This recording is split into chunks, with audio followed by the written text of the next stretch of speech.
Howdy everyone, I hope you're doing well in Chapter 8. Hope you've gotten some reading done, you're getting ready for your exam, and you're also getting ready for spring break, which is the best thing ever, because now you're going to be able to take a week off and not do a whole lot. So I just wanted to update everybody on Chapter 8, give them a couple hints, highlights from Chapter 8 that I saw, as well as give you some stories from me that involved me. So, let's get into Chapter 8. It's all about fraud, risk, and controls. You know, the first thing I talk about are the four elements that characterize fraud.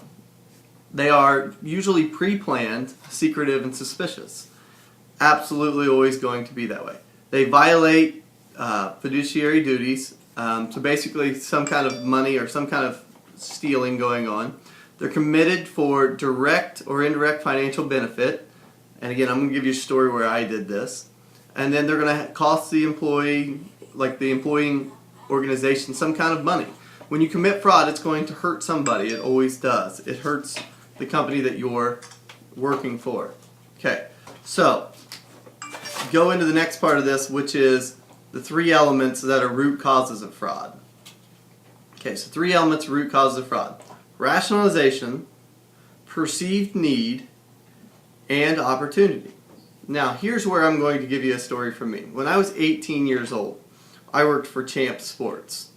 When I was 18 years old, I was young, I was dumb, and I would do some stupid things. So, one of the things in fraud and controls that they didn't have a very good system of was they allowed me to unload the truck when new shipments came in. They also allowed me to scan those new shipments in. So, things came off the truck, I scanned it in, and I knew what we had in our inventory. So we got a shipment in. I wanted a new pair of Jordans. They just happened to come in on that shipment. We got 10 of them. So I scanned in 9 of them. I did not scan in all 10 of them. Why? Because I wanted the pair of Jordans and I didn't want to pay for them. Again, I was young and I was dumb. I do not advocate this. I'm just giving you an example of this. So why did I do it? 3 elements. Rationalized it. I thought, Champs make so much money, they'll never miss these at all. Perceived need, or the pressure. I was playing in a basketball tournament. I wanted these shoes for my own personal use. 3, perceived opportunity. I knew that I could scan in how many shoes we got in the shipment. So I had an opportunity to miss a scan, or not scan, one of the pairs of shoes that came in.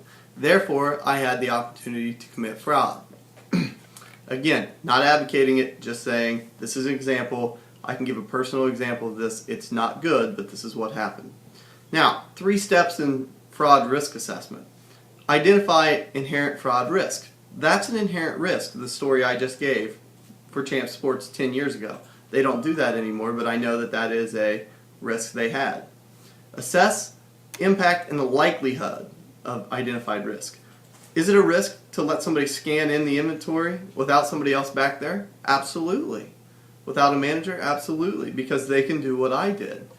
They have that opportunity. Number 3, develop responses to those risks that have a sufficiently high impact and likelihood to result in a potential outcome beyond management's tolerance. Okay? So you have to understand and you have to develop a response that's going to make sure that these things don't happen, that these are not going to be part of every day, that the ability to commit fraud is low, and that you have the controls in so people cannot commit fraud.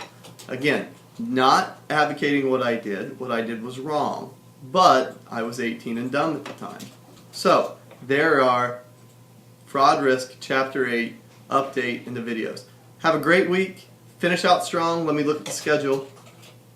It looks like you guys have your exam due in 3 days, or no longer than 3 days.